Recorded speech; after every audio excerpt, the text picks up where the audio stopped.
Welcome to our channel. విరామం లేని విజయాలతో దూసుకుపోతున్న సుమన్ టీవీలో అద్భుతమైన ఉద్యోగ అవకాశాలు ఉన్నాయి. YouTube master course, Google AdSense, Google ads పైన క్లాసెస్ చెప్పి ఉద్యోగం కూడా ఇచ్చే ఏకైక సంస్థ సుమన్ టీవీ. ఎడ్యుకేషన్ కంప్లీట్ చేసి ఉద్యోగం కోసం ఎదురు చూస్తున్న వారికి సువర్ణ అవకాశం. Welcome to the digital world. Welcome to Suman TV.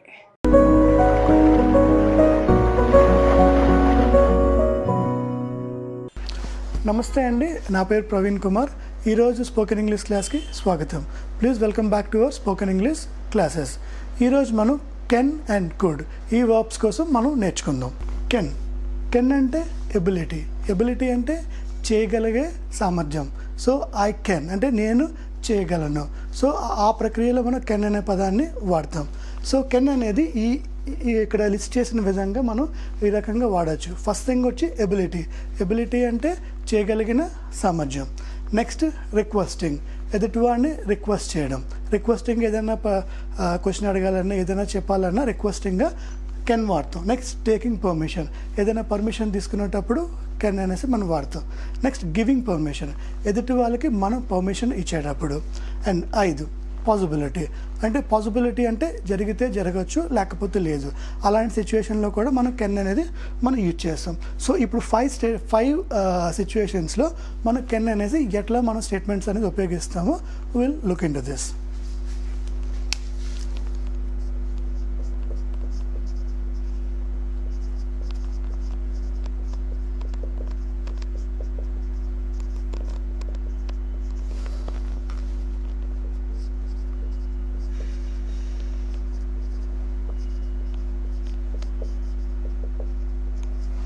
Ability, I can speak in English. నేను ఇంగ్లీష్లో మాట్లాడగలను. సో నా యొక్క ఎబిలిటీని, నా యొక్క సామర్థ్యాన్ని నేను చెప్పేటప్పుడు I can speak in English. So ability నేను చెప్తున్నాను. Next I can drive a car, నేను కార్ని నడపగలను. I can drive a car. I can teach English, నేను ఇంగ్లీషు నేర్పగలను. సో నా యొక్క సామర్థ్యం చెప్పేటప్పుడు ఐ కెన్ అనేసి మనం వాడతాం. సో సిమిలర్ ఎగ్జాంపుల్స్గా యూ కెన్ డూ ఎనీథింగ్, మీరు ఏదైనా చేయగలరు. యూ కెన్ డూ ఎనీథింగ్, మీరు ఏదైనా చేయగలరు. You can win the race, మీరు రేస్ గెలవగలరు. They can win the prize, వాళ్ళు బహుమతిని గెలుచుకోగలరు. అంటే వాళ్ళకి ఆ ఎబిలిటీ, ఆ యొక్క సామర్థ్యం ఉంది అనే చెప్పే ప్రక్రియలో మనం కెన్ అనే పదాన్ని వాడతాం. First thing is ability. Next రిక్వెస్టింగ్కి ఎగ్జాంపుల్స్ ఇప్పుడు చూద్దాం.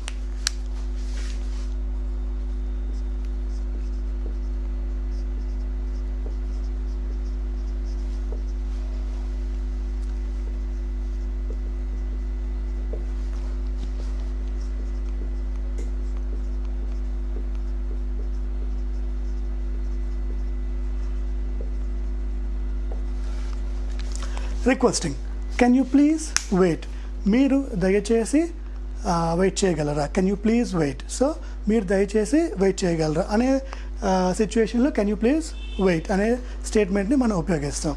2, can you please go there, మీరు దయచేసి అక్కడికి వెళ్ళగలరా. Can you please come here, మీరు దయచేసి ఇక్కడికి రాగలరా. సో రిక్వెస్టింగ్, ఎదుటి వ్యక్తిని మనకి పలానాగా రిక్వెస్ట్ చేసేటప్పుడు ఈ స్టేట్మెంట్స్ అనేవి మనం యూజ్ చేస్తాం. This is about requesting. Next we'll go into taking permission.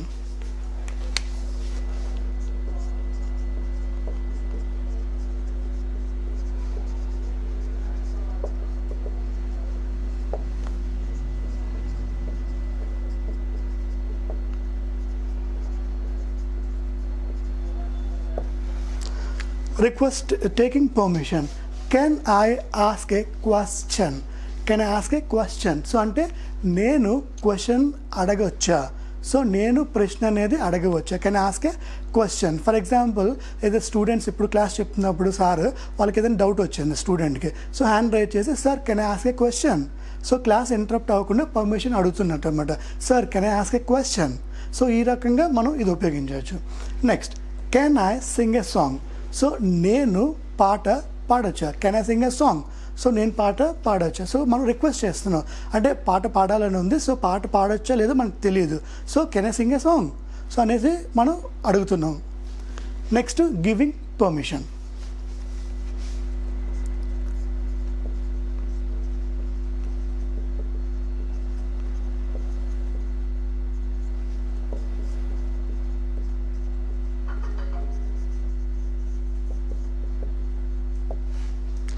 Giving permission. ఇక్కడ సేమ్ సిచ్యువేషన్లో can I sing a song అని ఎవరైనా అడిగితే you can sing a song, మీరు పాట పాడచ్చు అనేసి మనం వాళ్ళకి పర్మిషన్ ఇస్తున్నట్టు. You can sing a song. Next you can ask a question. అంటే can I ask a question అని ఎవరైనా అడిగితే మనం ఆన్సర్ ఎట్లా చెప్తామంటే you can ask a question, మీరు ప్రశ్న అడగచ్చు, అంటే ఎటువంటి ప్రాబ్లం లేదు. You can ask a question. So this is about giving permission.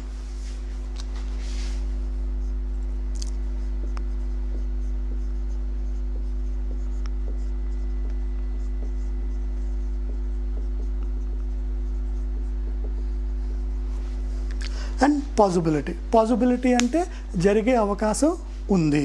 So example statement ఏంటంటే anybody can learn English.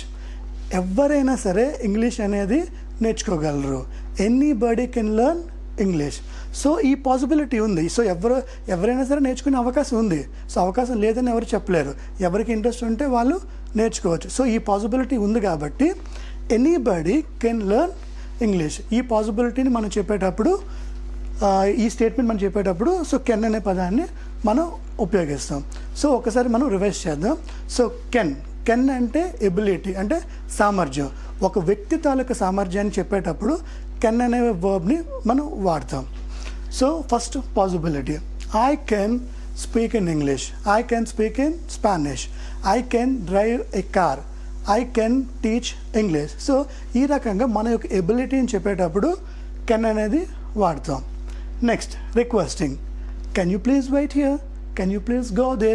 So మీరు ఇక్కడ దయచేసి వెయిట్ చేయగలరా, మీరు ఇక్కడ దయచేసి రాగలరా, అట్లా ఎదుటి వ్యక్తి మనం రిక్వెస్ట్ చేసేటప్పుడు కెన్ అనే వర్బ్ని మనం వాడతాం.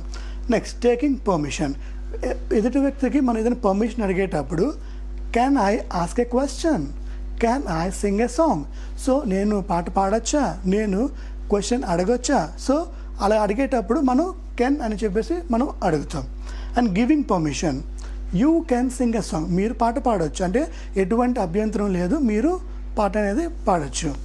You can ask a question, నాకేం ప్రాబ్లం లేదు, మీరు క్వశ్చన్ అనేది ప్రశ్న అనేది మీరు అడగవచ్చు అనే సందర్భంలో కూడా మనం కెన్ అనేది వాడుతాం. Next possibility, anybody can learn English, ఎవరైనా సరే ఇంగ్లీష్ అనేది నేర్చుకోవచ్చు. ఎనీబడీ కెన్ రైట్ ఇంగ్లీష్, ఎవరైనా సరే ఇంగ్లీష్ అనేది రాయొచ్చు. సో అవకాశం ఉండే ప్రతిదాన్ని మనం పాసిబిలిటీ రూపంలో స్టేట్మెంట్ అనేది ఫ్రేమ్ చేయొచ్చు. సో ఈ రకంగా మనం కెన్ అనే వర్బ్ కోసం నేర్చుకుందాం. ఇప్పుడు కుడ్ అనే వర్బ్ కోసం నేర్చుకుందాం. కుడ్ని ఈ సందర్భాల్లో మనం ఉపయోగిస్తాం. First thing past ability. Past ability అంటే గతంలో చేయగలిగే సామర్థ్యం. పాస్ట్ ఎబిలిటీ, పాస్ట్ అంటే గతం, ఎబిలిటీ అంటే చేయగలిగే సామర్థ్యం. నెక్స్ట్ రిక్వెస్టింగ్, ఎదుటి వ్యక్తిని మనం రిక్వెస్ట్ చేస్తున్నప్పుడు. థర్డ్ టేకింగ్ పర్మిషన్ అనేది తీసుకునేటప్పుడు. అండ్ పాసిబిలిటీ, సో అవకాశం, సో ఏదైనా జరిగే అవకాశం ఉండేటప్పుడు పాసిబిలిటీ.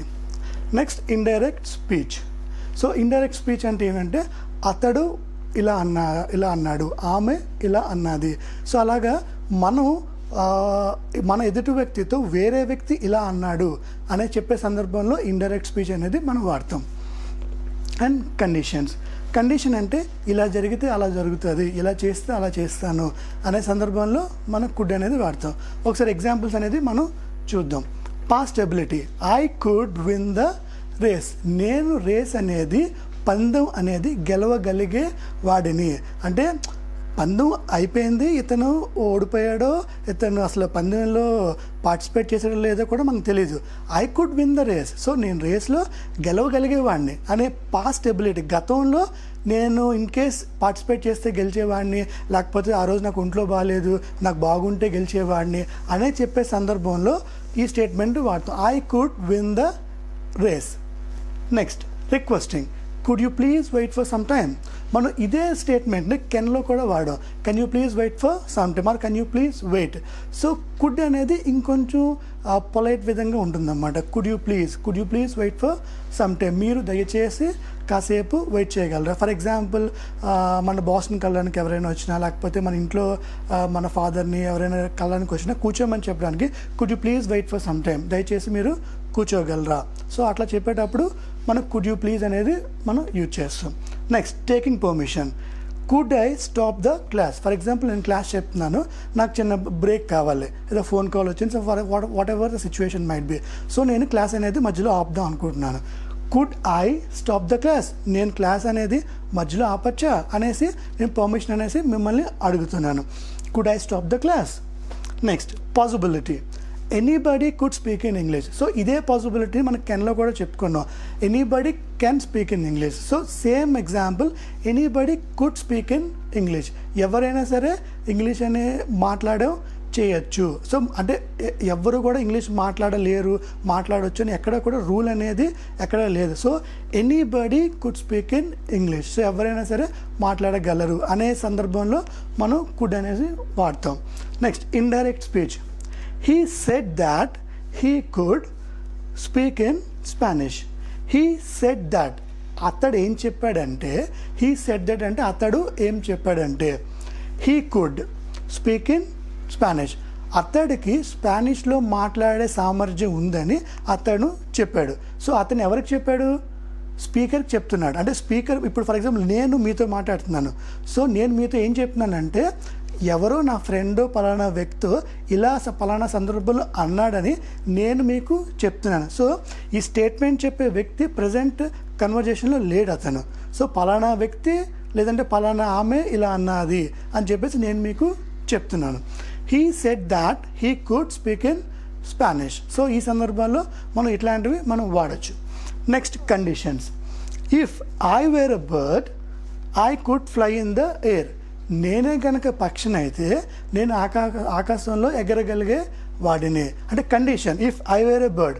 సో మనం పక్షులు కాదు, మనం మనుషులు. So if I were a bird, నేనే పక్షిని కనుక అయితే అప్పుడు ఆకాశంలో ఎగరగలిగే వాడిని. If I were a bird I could fly in the air. So ఈ కండిషన్స్లో మనం చెప్పేటప్పుడు కుడ్ అనేది మనం వాడతాం. ఒక్కసారి రివైజ్ చేద్దాం. Could past ability, I could win the race. Requesting, could you please wait for some time? Taking permission, could I stop the class? Possibility, anybody could speak in English. Indirect speech, he said that he could speak in Spanish. Conditions, if I were a bird I could fly in the air. So ఈ సందర్భంలో could అనేసి మనం verb మనం వాడతాం. So ఈరోజు క్లాస్లో మనం can and could కోసం చెప్పుకున్నాం. అండ్ రేపటి క్లాస్లో ఇంకొక టాపిక్తో మీ ముందుకు వస్తాను.